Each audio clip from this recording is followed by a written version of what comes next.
Best small cap fund for 2024 के लिए। देखिए, बेस्ट स्मॉल कैप फंड की जब बात आती है ना, तो मार्केट में बहुत सारे स्मॉल कैप फंड के वीडियोस पड़े हुए हैं। लेकिन क्या यार आपकी जरूरतें पूरी हुई? शायद नहीं हुई होगी, तभी आप इस वीडियो को देखने आए।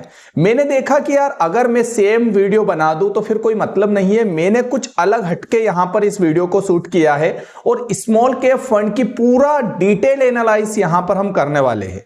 या लाइक स्मॉल कैप फंड होते क्या है, स्मॉल कैप फंड में कितना इन्वेस्ट करना चाहिए, क्योंकि अगर जब आप एक पोर्टफोलियो बनाते हैं तो आपको small cap, mid cap, large cap, flexi cap और इंडेक्स फंड, अलग अलग टाइप के फंड होते हैं। तो कितना रेशो इन्वेस्टमेंट रखना चाहिए एक रिस्क के हिसाब से।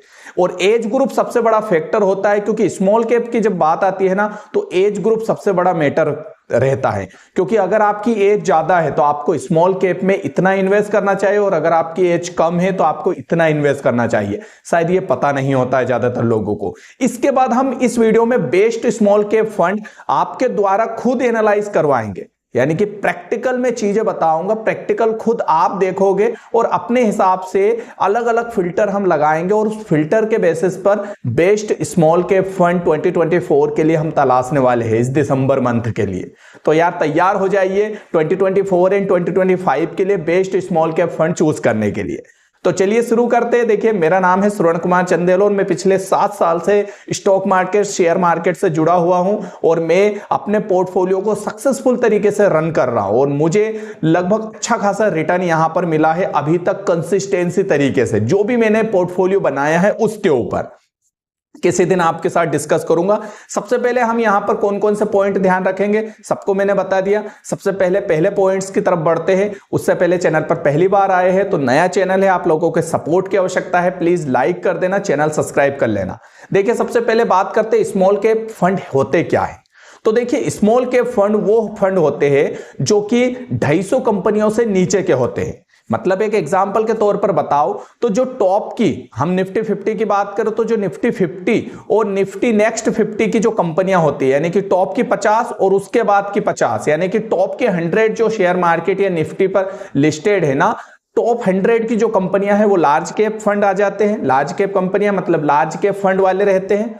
उसके बाद जो 150 से 101 से लेके अगली 150 कंपनियां होती है, यानी कि टोटल 1 से लेके 250 तक की, वो मिड कैप कैटेगरी में आ जाती है। यानी कि 101वीं कंपनी की लिस्ट से लेके 250 कंपनी की लिस्ट तक जो कंपनियां होती है वो मिड कैप कैटेगरी की होती है। और उसके बाद जितनी भी कंपनियां होती है, जो कि लगभग 4800 कंपनियां है, वो सब स्मॉल कैप कैटेगरी में आ जाती है। तो आज हम इन्हीं कंपनियों के बारे में बात करेंगे। लेकिन क्या सर 4800 कंपनियों में इन्वेस्ट करेंगे? बिल्कुल नहीं। हम टॉप की 20, 30 या 40 कंपनियों में ही इन्वेस्ट करने वाले हैं, उनमें भी पूरे में नहीं।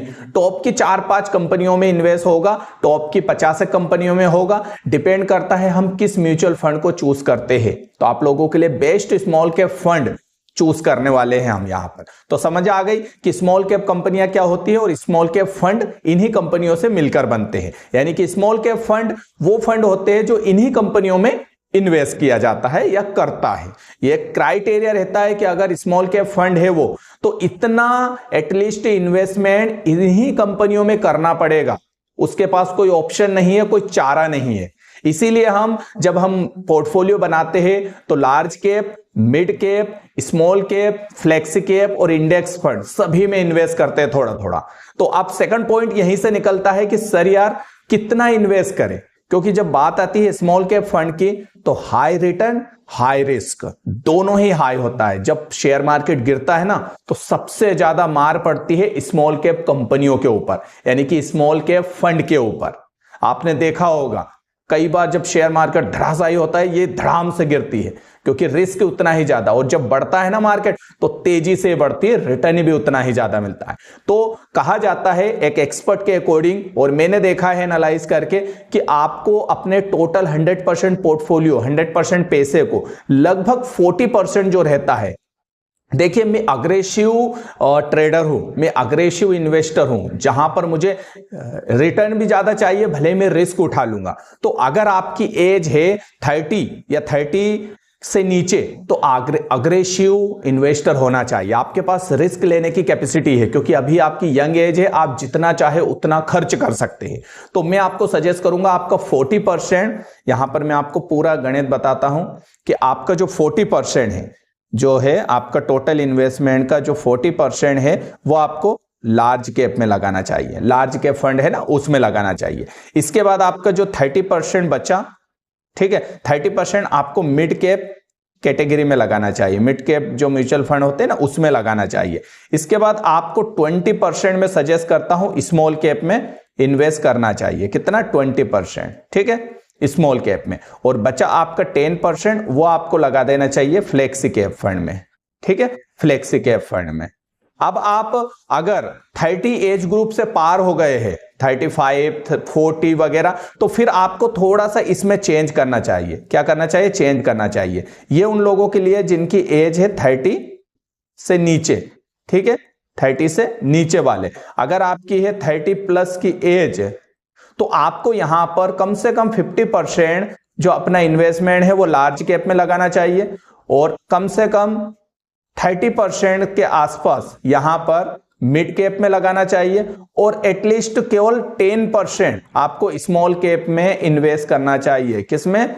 स्मॉल कैप में 10%, और बचा 10% वो आप फ्लेक्सी कैप में लगा सकते हैं। अब देखिए, लार्ज कैप कैटेगरी के mutual fund, mid cap category के और फ्लेक्सी कैप के म्यूचुअल फंड, अगर आपको लिस्ट चाहिए तो आप कमेंट्स कर देना, मैं उसके ऊपर भी डेडिकेट वीडियो बना दूंगा। तो इस टाइप से आपको जो है रेशो लेके चलना चाहिए।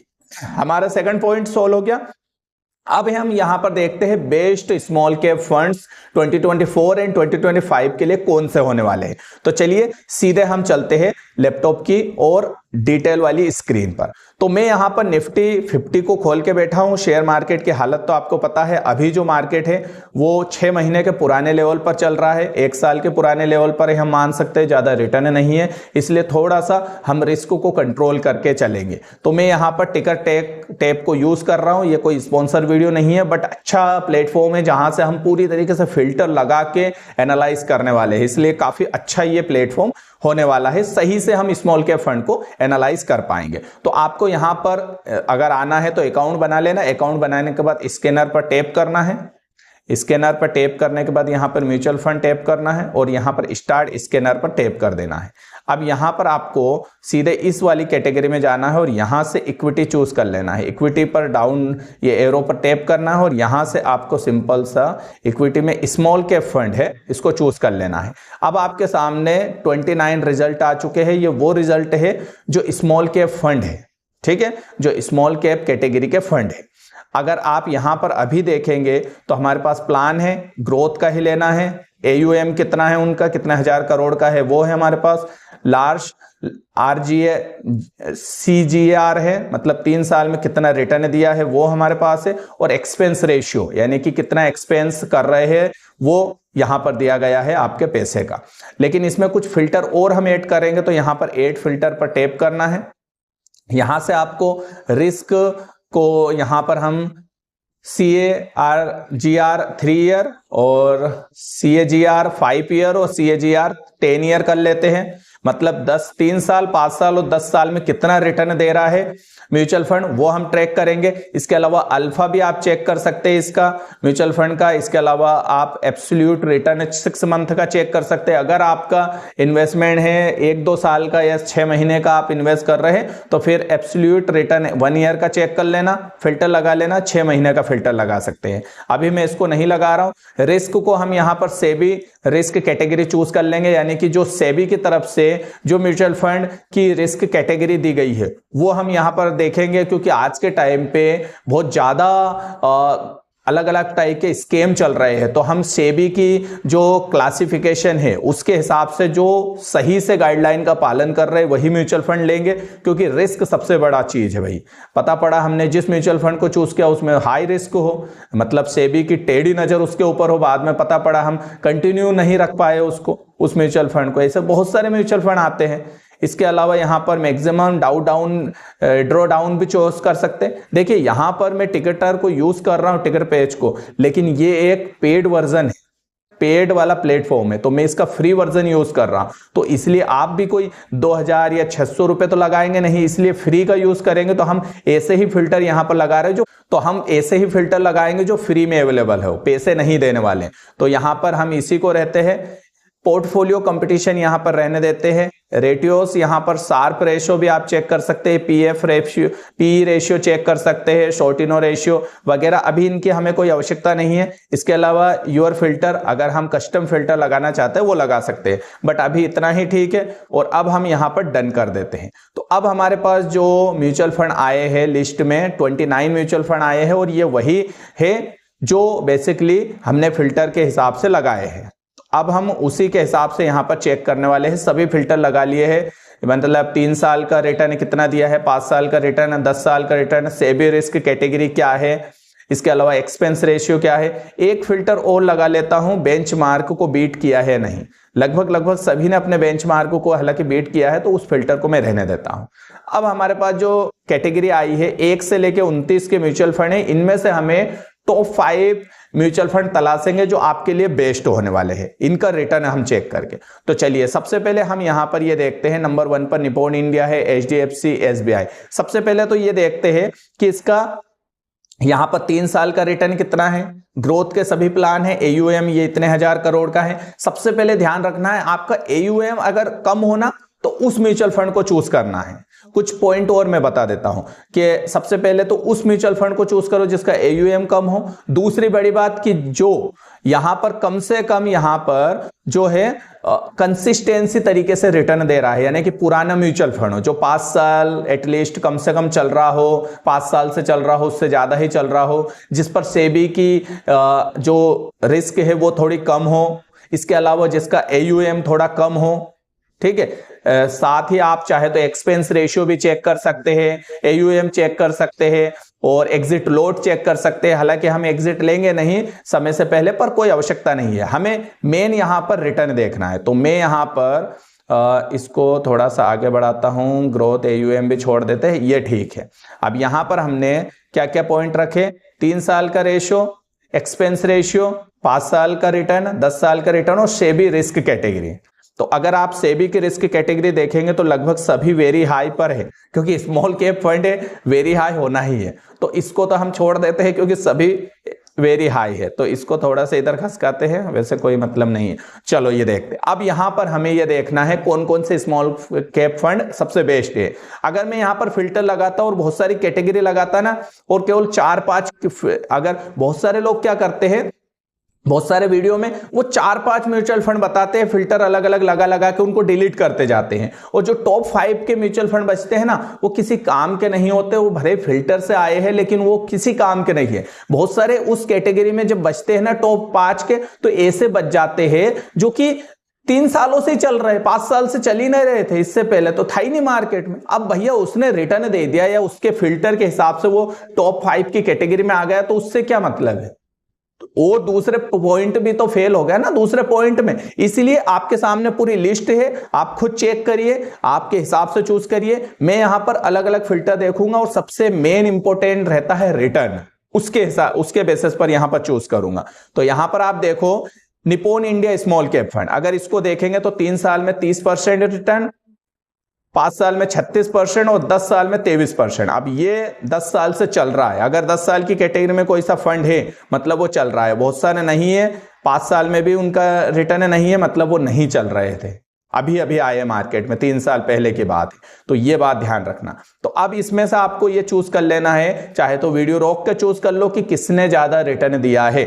अगर आप देखो निप्पॉन इंडिया में 30%, 36%, 23%। HDFC fund, HDFC small cap fund देखे तो 26%, 30%, 20%। SBI small cap fund 22%, 28%, 22%। Quant small cap fund 29%, 47%, 21%। Axis mid cap fund 23%, 29% और 20%। हाँ, एक पॉइंट और मैं बता दूं आपको, लार्ज कैप में भी फंड लेंगे आप स्मॉल कैप में, मिड कैप में लेंगे तो सेम ही कंपनियां या सेम ही म्यूचुअल फंड रहते हैं बहुत सारे। तो आपको ध्यान रखना है कि दो म्यूचुअल फंड एक जैसी म्यूचुअल फंड हाउस के मत लेना। यानी कि अगर आपने स्मॉल कैप का मान लेते हैं HDFC स्मॉल कैप फंड लिया है, तो फिर आपको मिड कैप या लार्ज कैप में कोई अगर HDFC का मिल रहा है तो मत लेना, फिर दूसरा लेना। यह बात ध्यान रखो, क्योंकि फंड हाउस अगर कोई भगवान ना चाहे कुछ गलत हो जाता है तो कम से कम एटलीस्ट दूसरा म्यूचुअल फंड तो सेफ है हमारा, जो दूसरी म्यूचुअल फंड हाउस का लिया है। तो यह बात ध्यान रखना, ये कुछ पॉइंट है। तो यहां पर अगर हम देखें तो अभी निप्पॉन इंडिया काफी अच्छा बेहतर रिटर्न दे रहा है। अब हमारा यह भी देखना है कि हमें 3 साल के लिए इन्वेस्ट करना है, 5 साल इन्वेस्ट करना है या 10 साल इन्वेस्ट करना है, उस हिसाब से हम रिटर्न यहां पर चेक कर सकते हैं। ठीक है, तो मेरे हिसाब से मैं तो लॉन्ग टर्म इन्वेस्टर हूं, तो मैं 10 साल का ही रिटर्न मेन देखूंगा। तो मैं देख रहा हूं निप्पॉन इंडिया 10 साल में 23%, 5 साल में 36%। अब इसके बराबर कौन है? 30-20 बहुत कम है, 28-22 बहुत कम है, 47-21। बट क्वांट स्मॉल कैप है 47 दे रहा है और इधर 21 दे रहा है। और जिस भी म्यूचुअल फंड को चूज करे उसके बारे में गूगल जरूर कर लेना, सेबी वगैरह की कोई गाइडलाइन तो नहीं ब्रेक करी उसने, या कोई प्रॉब्लम तो नहीं क्रिएट हो रही उसके साथ, इन्वेस्टर क्या सोचते हैं उसके साथ, एक बार गूगल जरूर कर लेना। ठीक है, अब यहां पर हम देखें एक्सिस का तो 29-20 बहुत कम है, इसका देखें कोटक का 32-20 अच्छा है, HDBC 33-21, इधर देखें DSP 32-19, इधर देखें तो फ्रैंकलिन 30-18। अब इसको तो छोड़ ही दो, कोनेरो 10 साल में तो ये दे ही नहीं रहा है। अगर 10 साल का विजन है तो फिर मत ही लो इसको। तो टाटा स्मॉल कैप 10 साल का रिटर्न 10 साल से चल ही नहीं रहा है, तो इसको भी अगर आपका वो है तो मत लो इसको। बंधन तो 5 साल का रिटर्न भी नहीं है, मतलब 5 साल पुराना भी नहीं हो पाया है तो अभी। ठीक है, तो ये सब चीजें आपको ध्यान रखना है। अब देखो ये महिंद्रा तो और नहीं है, कोई मतलब का ही नहीं है। ये बहुत सारे म्यूचुअल फंड देखो ये, तो इनको लेने से कोई मतलब ही नहीं है। तो आपको मैं तो ये सजेस्ट करूंगा ऊपर के ले लो। और अगर मैं टॉप 5 फंड की बात करूं तो जो अच्छे फंड है जिसमें रिस्क भी कम है, तो मेरे हिसाब से रिटर्न के मामले में अगर लॉन्ग टर्म रिटर्न है आपका तो SBI स्मॉल कैप अच्छा है। मैंने ले रखा था, पुराना 3 साल पहले इसको लिया, अभी भी चल रहा है, SIP इसी से कर रहा हूं। बट अभी मेरे पास दूसरा फंड है, तो एक्सिस फंड है, एक्सिस स्मॉल कैप फंड। हालांकि मैं रिकमेंड नहीं कर रहा हूं कि आप जाके इन्हीं को ले, एक सजेस्ट कर रहा हूं। तो एक्सिस मिड कैप भी अच्छा है, SBI अच्छा है, HDFC, निप्पॉन इंडिया और आपका कोटक और क्वांट, इनमें से आप चूज कर लीजिए। अब रिटर्न देख लीजिए किसमें सबसे ज्यादा है, कितने साल के लिए आपको चाहिए, आप अपने हिसाब से इसमें से चूज कर सकते हैं। ये बेस्ट 5-6 मैंने फंड बता दिए हैं। अब आप देख लो, आपको 3 साल रिटर्न 3 साल इन्वेस्ट करना है तो 3 साल का रिटर्न चेक कर लो, 5 साल करना है 5 साल, 10 साल करना है 10 साल। तो आई होप ये best small cap mutual fund आप लोगों को पूरी तरीके से समझ में आए होंगे। इस टाइप से आप पूरी डिटेल एनालाइज आपने देखा। अगर आपको इसी टाइप से mid cap fund, flexi cap fund, large cap fund, index fund के ऊपर भी वीडियो चाहिए तो नीचे आप कमेंट्स कर सकते हैं। और नया चैनल है, प्लीज सपोर्ट की आवश्यकता है आपके, वीडियो को लाइक कर दीजिए, चैनल सब्सक्राइब कर सकते हैं।